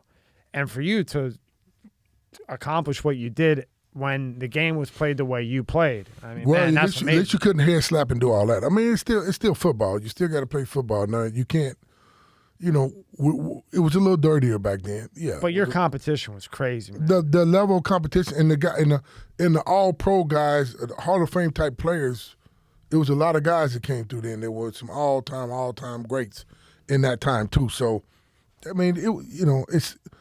Like you say, you got J.J. Watts, who's been banged up the last couple of years, who you could look at and say is an all-time. But, I mean, think about it. How many guys are you looking at just on the offensive defensive line that you're saying just a stud? I mean, Trent Williams is good. I don't think he's that good.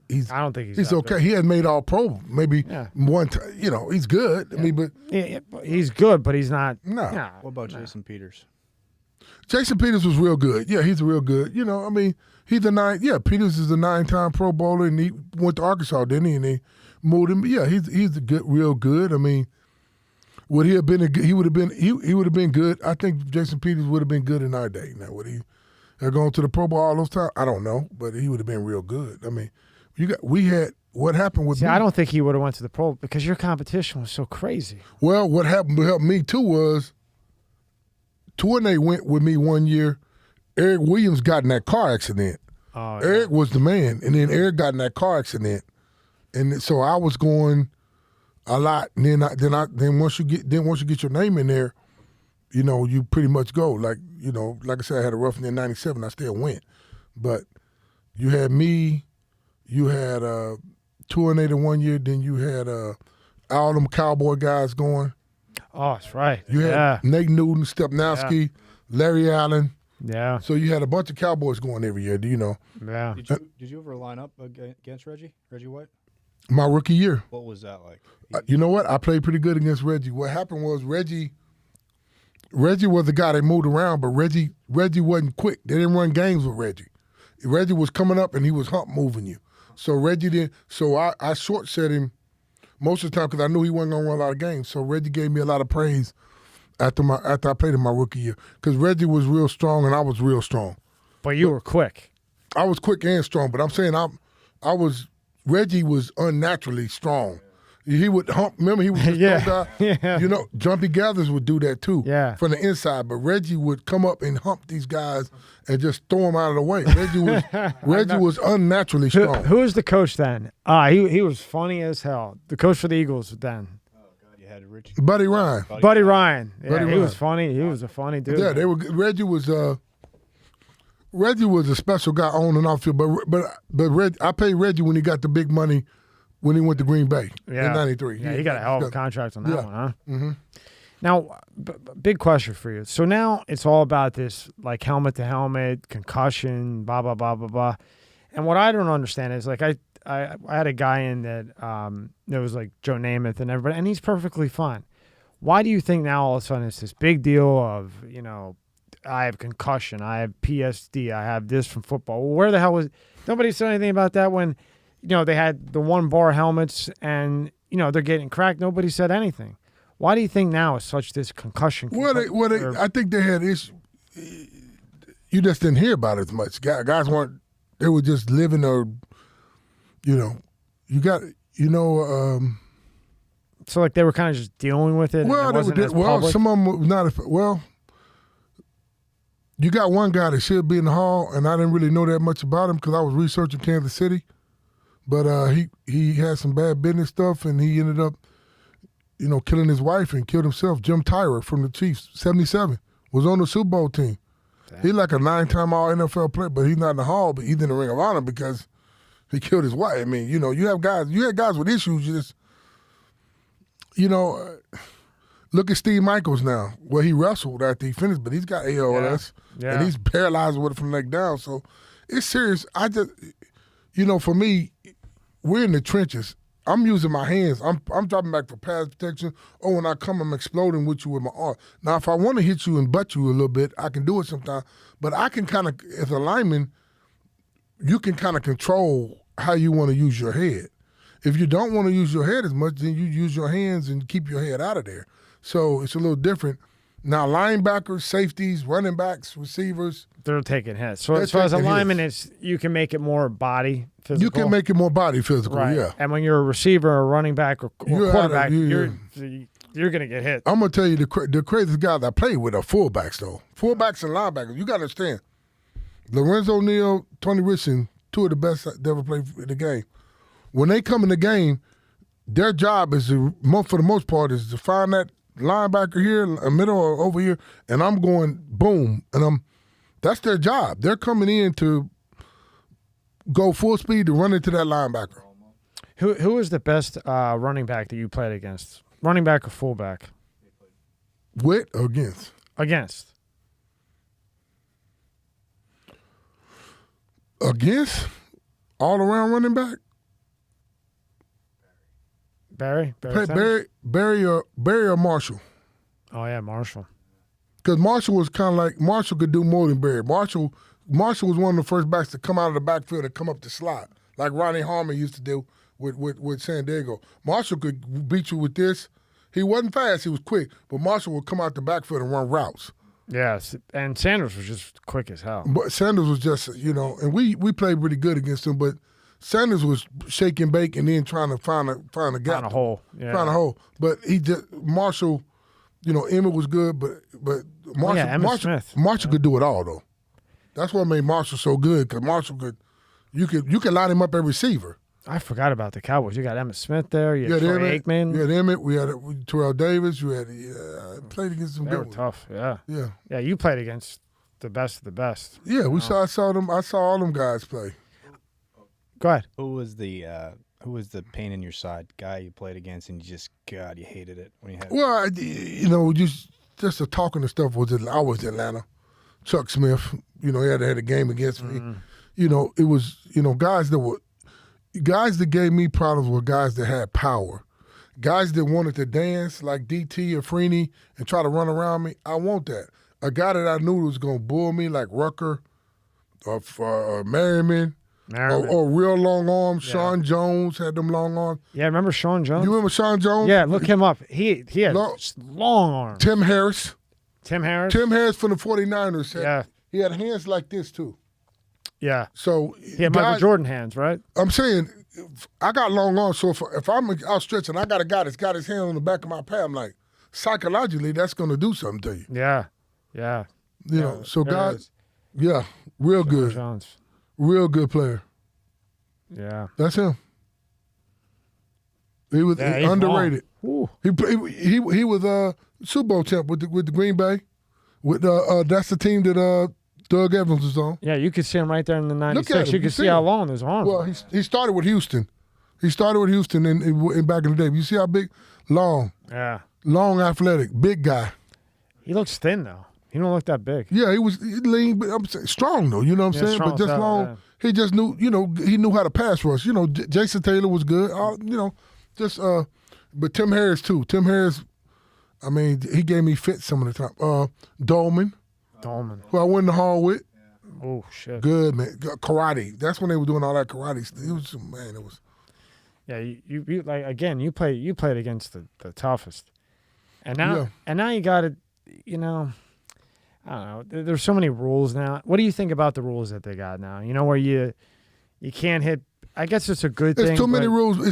I don't care about the rules. Just get the calls right. They screwed the Saints. The Saints should have been in the Super Bowl if they had made that call. I agree with you 100%. But so the ref was from L.A. or whatever the case may be. You can't do that. You can't have a playoff game and have a ref that's from a city with a team that's trying to make it to the Super Bowl. You need to have a neutral ref. So if you have teams in the playoffs that are playing, whoever they're playing, it shouldn't be any ref that's from that area that might be cheering for that team because they live there. Right. So it needs to be a neutral ref. Now why would they allow that to happen? I don't know. They messed up. You can't have a ref from California calling the game when they're playing the game. That's absolutely insane. Yeah. Because they just didn't make the call. Yeah. And that was the game changer right there. That was it. Drew might have had another ring. He may have. I think it definitely would have been a better game, right? Yeah, would have been a better game. So, Yeah, man. Whew. So now what was it like to be inducted into the Hall of Fame? Great, man. When you go in the Hall, your family's going in. Yeah. My dad, the Roaf name. So my dad being there to enshrine me and everything. I love that. It was my dad. It was great, man. It was just it was a journey, man. Like you said, you go through the whole process of it's like now going to the gym, finding stuff to keep busy. Because when you go to college and I'm playing, then I make it to the pros, and once you make it to the Hall of Fame, that's in sports, that's the marquee, right? Yeah, what do you do? So it's just a lot. It was a lot of fun, and it was, like you said, for me being a kid from Pine Bluff, country boy, never hardly recruited to get into the Hall, to doing everything I was able to do. going to the Pro Bowl every year in Hawaii. We were probably about 10 deep. My dad, mom, a couple of my homeboys, friends, sisters. We had a blast, man. It was a lot of fun. Like I said, I went to the Hula Bowl coming out of college, so it was a lot of fun. Now, when I got hurt and went to Kansas City, it was about business. So when I got to Kansas City, it was business. I was going. I had the kids. I had to feed the kids. I was going through a divorce.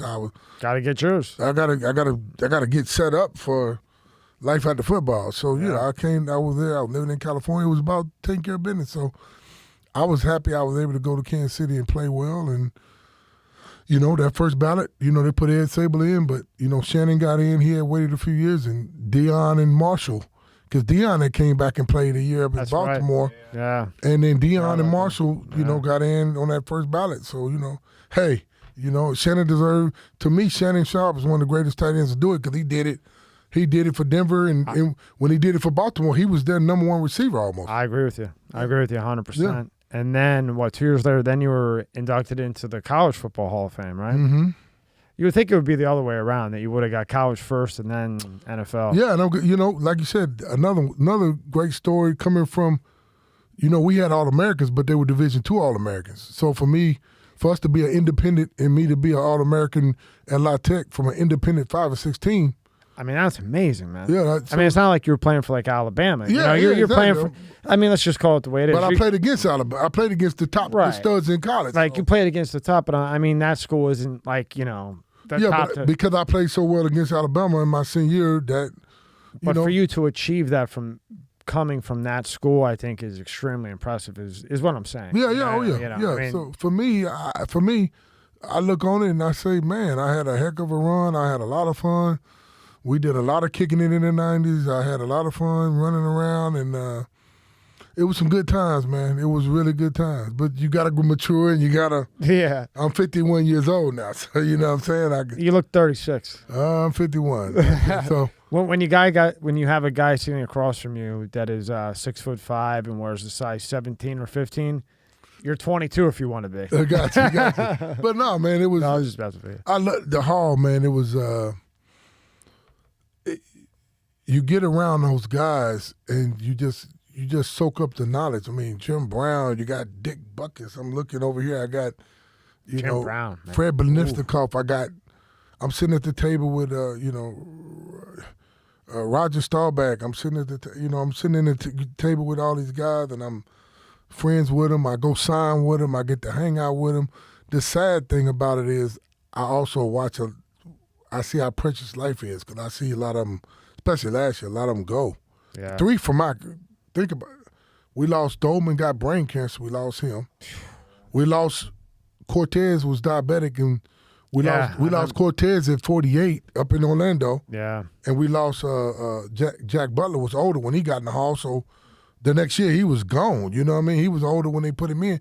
I have a problem with them putting guys in the Hall and then they're dead or they let them enjoy it a few years. Put them in, let them enjoy it a couple of years or post, But you see Floyd Little, he was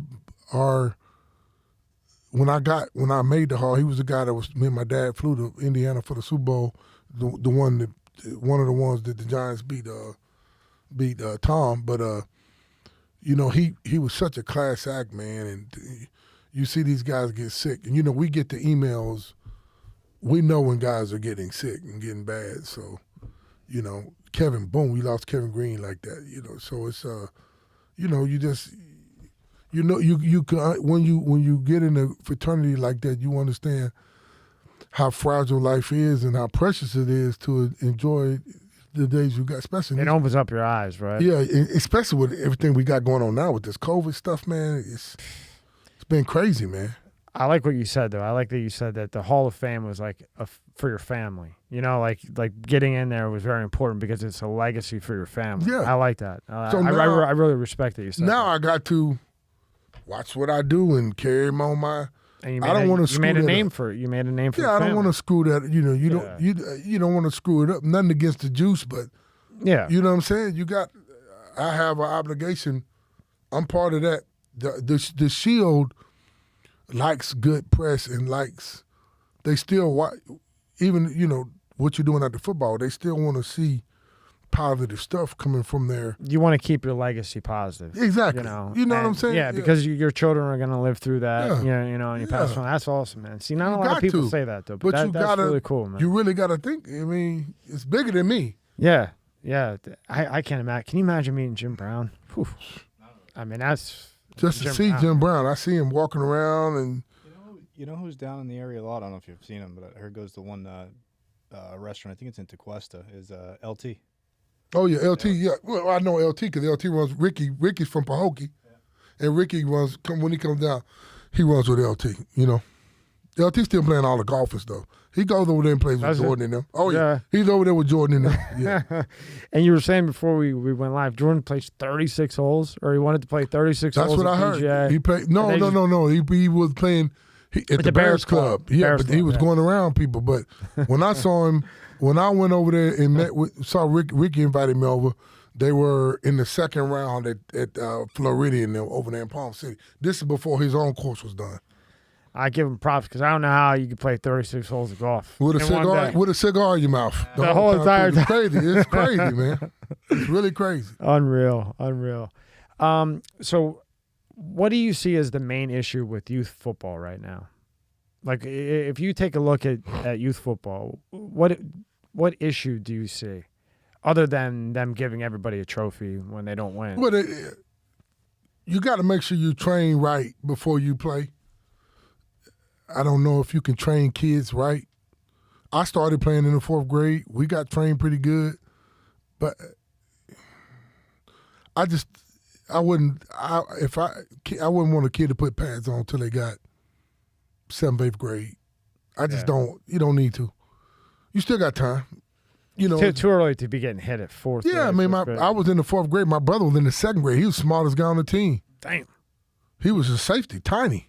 Wow. Tough as nails, though. He played all the way through high school. He could have went to a small school, but he had concussions. He took a lot of. He was a safety. He took a lot of. He was the smallest. He was 5'9", but he's stocky. But I'm saying he was the smallest guy out there. Guy, man, he was tough, but it's only so tough you can be.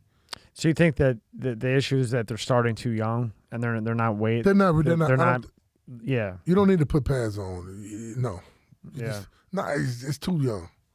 7th, 8th grade, your body's getting more mature.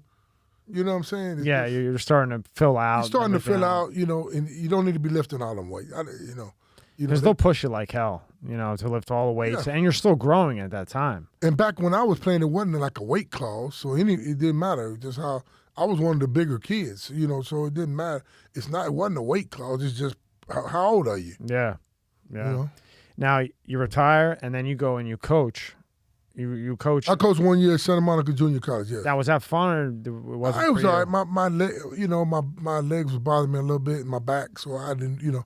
I coached a little bit before that. My friend who's coaching at Colin went from Pearl River to East Mississippi from last Chance U. So I went there one summer before that year. I was at the year before I was at East Mississippi Junior College in Scuba. But when they first got down, you remember on Netflix last Chance U? Yeah. So I was over there with them. My friend William Jones was the D coordinator for Coach Stevens and them. Why'd you stop after 1 year? My body. I just didn't. I needed to take care of other stuff, and I was living in Orange County, and I was at Santa Monica College, so I had to drive like 40, 50 minutes. It's junior college football too, so kids are showing up, not showing up. A lot of they got. It's different, man. Yeah, you were what, offensive line coach? Yeah, I was assistant line coach. I wasn't a head line coach. Yeah. I was just cool experience, though. Right? I was seeing how I liked it. Yeah, and I was having some issues with the cellulitis and with my legs. So most of the games I was set up by the press box, so I wasn't standing up on the sideline the whole time. So I said, it's not, it's just something to try out. And then you were telling me, because I'm a huge Kobe Bryant fan, you were at the game when he popped his Achilles. I was at the game. I'm a huge Kobe fan, too. And my boys, I got him. I got the bobblehead. Yeah. And then I don't have that lit up at that. But, I'm a real LeBron fan, but, I know people that didn't like him are glad he's with the Lakers now, but I'm a LeBron James guy, and like I said, I was a Lakers guy growing up. Back then it was the Celtics and Yeah, and the Celtics, Lakers. It yeah. was. I was a Lakers guy, and then I kind of follow players in basketball. Then I was Bulls in the '90s. Mm-hmm. I was the Bulls guy, and then after the Bulls run, then I've been a LeBron fan. Yeah. Well, what did he just do that they were making a big spiel about? He said something. He said something about that cop that shot that girl that had the knife, and he said you're next or something. You know. God. Yeah. All the social media. It's the social media. I'll tell you something, man. I got a daughter and a stepdaughter and stuff. This social media is destroying this generation. You're man. absolutely right. They don't want to work. They just want to be on social media saying something, popping off. Everybody does. And they'll sit there 4, 5, 6 hours a day. Well, that's all they do. I can't. I hate it. I mean, if you're not making money, then what? You know what I'm saying? I agree with you. And I was and I kind of got my social media. I had it up because some people would tell me if I'm doing an appearance and making some money, we want you to have social media so you can promote for us or say something. So. After when all this stuff started happening, I shut mine down. I shut my Twitter down. I shut my Instagram down. I might pick it back up during the fall, but I kind of just, I was on LinkedIn. I shut that down, so I kind of just shut all of it down. I'm cool with it for business. That's the only reason I mess with it, business. Right. But I don't do that whole scroll through. I see this generation now, that are 20, 25. Yeah. And I can't even imagine the generation that's coming up. All this Facebook shit. My wife runs it. My wife was running in Andre Reed's my Instagram and Twitter, but so I didn't even run it. I don't even have it on my phone, but I do like looking at TMZ and looking at the stories and stuff like that. Or media, just look at the stories, but other than that, I'm not on Instagram. Yeah, but you're looking at like the news. You know what I mean? looking at gossip and news. I do look at some of the, but I'm not on Instagram just looking at pictures of girls and all lubed up and all. No, I don't do all that. And then they get on the Facebook, and then somebody says one thing, and then it's turned into another thing, and then it's all this drama stuff constantly. No, my wife has Facebook, and a lot of people from Pine Bluff are on Facebook or her friends and my friends just to keep up with what you're doing.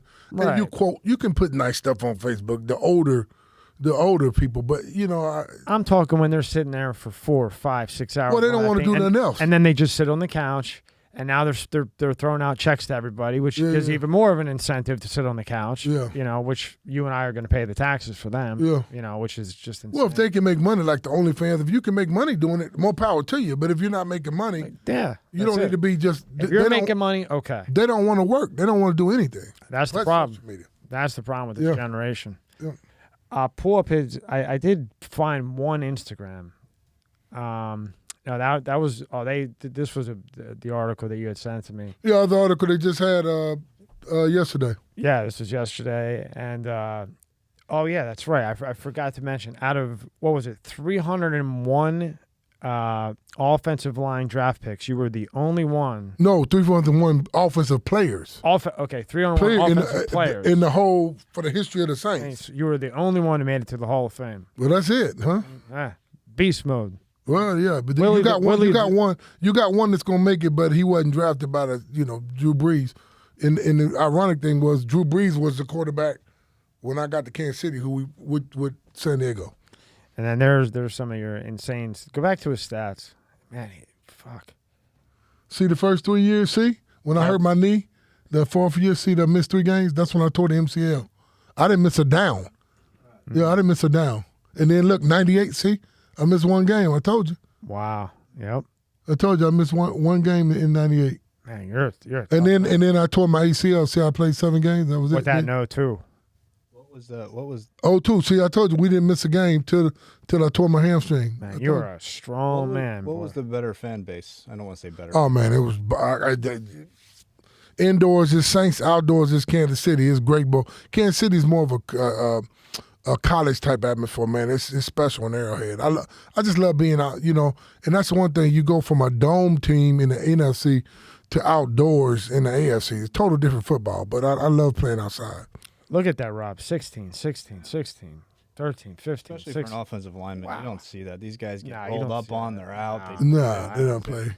I mean, you're not going to see a lot of guys playing 200 games now. You know what I'm saying? No. And remember, for people, when they watch this, this is 93 to 05. The rules that they have now were not in place back then. Willie was taking a beating. I mean, as good as he is. I feel it. Yeah, like I told you, I felt it after I played. I could tell. Your body.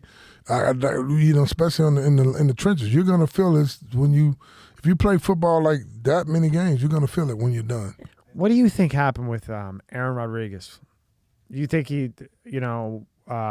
from Hernandez? I always mess up his name. Do you think it was from getting hit in the head too many times, or do you think it was just? I think it was that. I think it was the PCP. Yeah. I think it was the drugs. I think it was a concussion. I think it was the drug.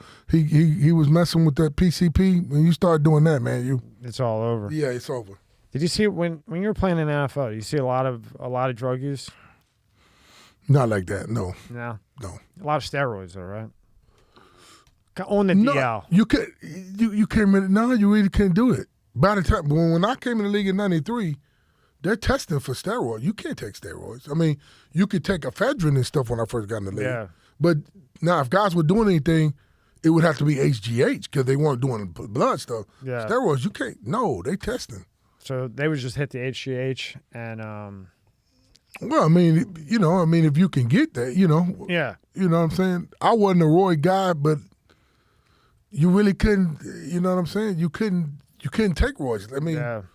They're going to look at you and tell. I love that ephedrine. Then they banned it. Well, they banned the ephedrine. That's what I'm saying. We took some ephedrine. I love that shit. I love that. But you couldn't take. And then you had the hydroxycut. Now we had the guy. Xanadrine RFA1. Hydroxycut. No, the one.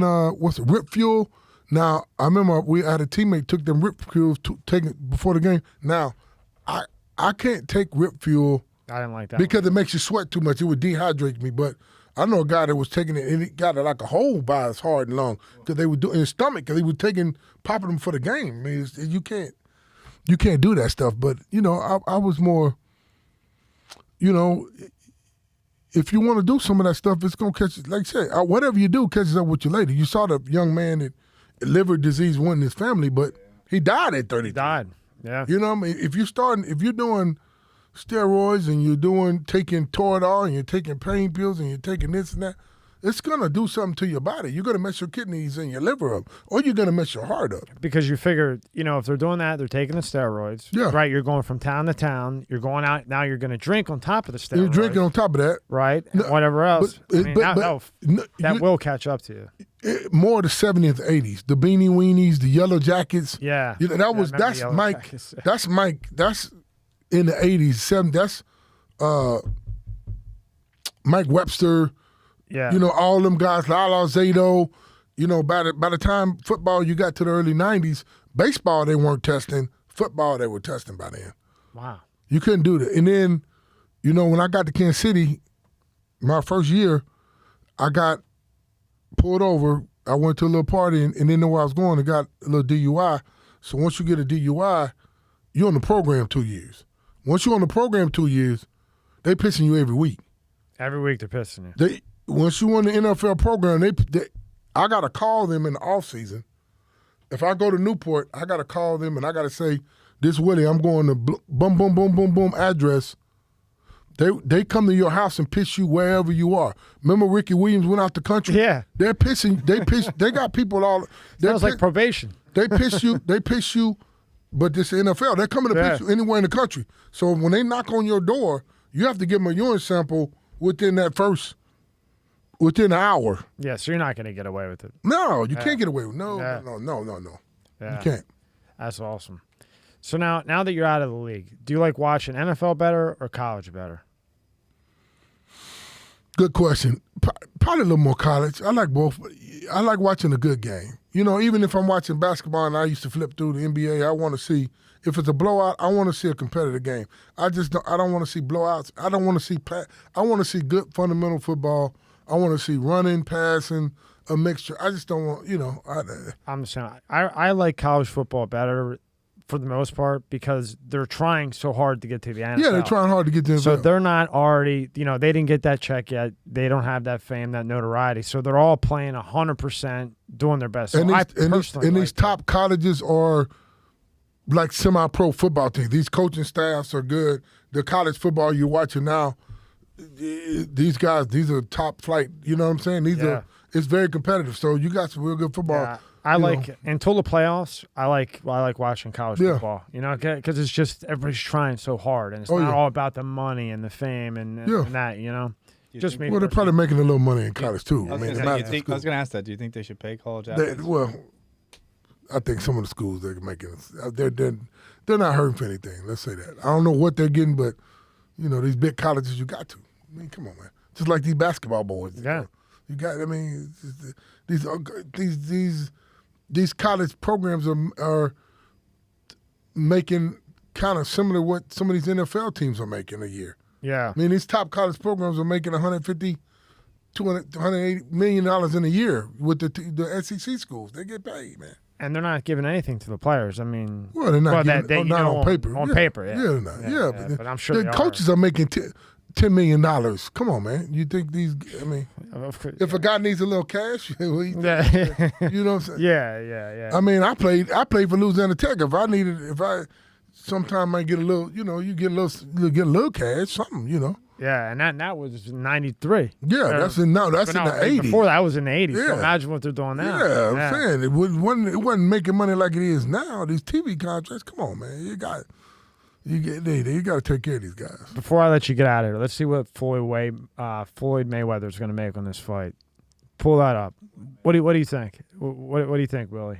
What we said before we came on? If you're telling me 95% of the purse, yeah, I think he's got 95% of the purse. And then let's say $2 million. If what's it called? They did. Claims he will make upwards of 100. Yeah, because if 100 million, because if what's called it did 1.5 million views, Floyd and Logan Paul, that's the brother, and that's the hot name right now. They do 2 million views, and he's making it. He'll probably make $100 million. I agree with that. And then type in what will Logan Paul make on the fight? Well, if he's making 100 and Logan's making 5% of that, then he's still gonna make $5-10 million. I would think. It's the same thing. Yeah. How much will Paul? There we go. Well, $35 million. I was wrong. 35? Sorry. Oh, thank you. Well, shit. I was wrong. Hey, that's more than 5%. Good for him. That's a lot of money. I was completely. So that wrong. means the pot's going to be about 150, 140 million in. Oh yeah. Well, who's not going to fight an exhibition for that? Yeah. For 100 million? I get punched in the face. I'm not mad at Floyd. People like he don't need to be. Why? They're going to pay him. Why not make it? Hating on him. Make that money. I got one more for you, Willie. That's it. You can go. Worst fan base in the NFL. Worst. Like just degenerates. Just toughest. Nastiest. Probably the team everybody talks about, the Raiders. Raiders, yeah. Raiders in Oakland? Yeah. Well, man. What they used to call them? What would they call them? That pit, the black hole. Oh man, it's tough, man. They got some rough people out there, man. I mean, I remember when I was living in California after I retired, when they would go play the Chargers. I mean, they would be fighting in the stands. It was bad, man. Yeah, they were nasty. Real bad. The 49ers got some tough ones too now. Yeah. Oh, they got some they got some rough heads to the 49er fans too now. Not like the Raiders, but you got some tough guys out there, man. He didn't say the Eagles, thank God. There you go. Well, I really didn't play the Eagles a lot. You know what? We played the Eagles in '93. We went up there and played on that old carpet that one time. And I remember what year was that when who did the Eagles have? Was it Wendell Davis? He fell down and tore both his ACLs. Yeah. Remember the receiver? He tore on that old carpet up in Philly. He came down. Am I lying? He tore both his knees. How do you think that felt? It didn't feel good. We were too. You got any more questions for him, Rob? I don't think so. Just thanks for coming, Willie. Man, it's amazing. Being across from a Hall of Famer like you've been, and the accomplishments, and you're so down to earth. Oh yeah. And just a normal guy, cares about his family, and just. Oh yeah, life. Life is good, man. You treat people how you want to be treated. You got to get closer. Every day we're getting closer to that end. So I wanna be going to the right place. You know what I mean? Yeah. I want to be going upstairs, not downstairs. So and you have all these accomplishments, and it's just like sitting next to just a normal guy. Like you didn't let any of this shit get to your head, and I really respect that. And again, I'm not gonna say it doesn't get to your head while you're doing it. You get a little cocky and stuff, but eventually you're gonna get humbled. You know what I mean? Life will humble you. I'm saying now you're grounded.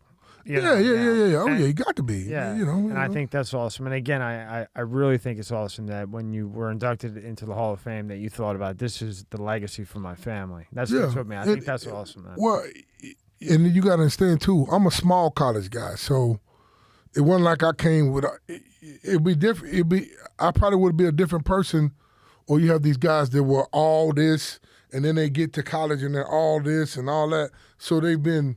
When you go from the small school and you have to grind, then it's a little different way of thought process than I came out of high school, I'm an All-American, and I'm I'm here. I'm at Alabama, boom, I'm here. You might be a little different person. A lot of them are nice guys that are linemen, like Pace. Pace was like LeBron James. Pace was like the top player coming out of high school football. Then he went to Ohio State. Then he was the number 1 pick in the draft for linemen. And then he's in the Hall of Fame. So for Pace, he was the man all the way through becoming a Hall of Famer. So he's like the offensive line version of a guy that would have been an All-American and all this, where my story's different. I'm coming out of college, high school, I'm 220. I didn't know what I was going to do. Yeah, you had a lot tougher of a rope. I had to figure it out. Yeah, and it was tough back then. You had to... What was tough for me because I was being a little bit of a knucklehead in school. I'm dealing with that with my youngest daughter right now. She's real smart, but she's only took past 6 hours this last semester at LSU. So she thinks she knows it all. So she's got to go to summer school. She got a scholarship, but she's kind of like her daddy. So, The apple didn't fall too far from the tree, but she's a lot smarter than me though, so she just didn't care. So, but no, man, thank y'all for having me, man. And I gotta ask you one more thing: do the Lakers win this year? The championship? It's gonna be hard this year. Who's gonna beat them? Who's gonna beat them? I don't see anybody beating them. Yeah, I don't think Brooklyn's ready. No, Brooklyn ain't ready. Sixers. No, they're. Who is gonna? I don't. I don't know who wins the NBA this year. As long as Anthony Davis is healthy and LeBron's healthy, I don't see it. I don't know why they got rid of Rondo though. I think that was a stupid move. I like Rondo. I wouldn't have got rid of both the big guys. I would have kept why didn't you? Dwight Howard was playing his butt off. Yeah, I would have kept Dwight more than I don't. That was the best I've seen him play. Shit in 10 years. Yeah, but I just don't see anybody beating them, Willie. I mean, it's the NBA, man. I really haven't been watching it like that. I'll watch it as they get further along. So, I think that the only one that could maybe beat him is Toronto. If they get it together, maybe not. I don't know. We'll see. It's going to be interesting to see this year because it's a little bit tighter. Steps it up in the like I said, Denver lost Jamal, so they're not. It's going to be, it's going to be good. What about Phoenix is doing good, but Warriors. Steph Curry. No, they're not big enough.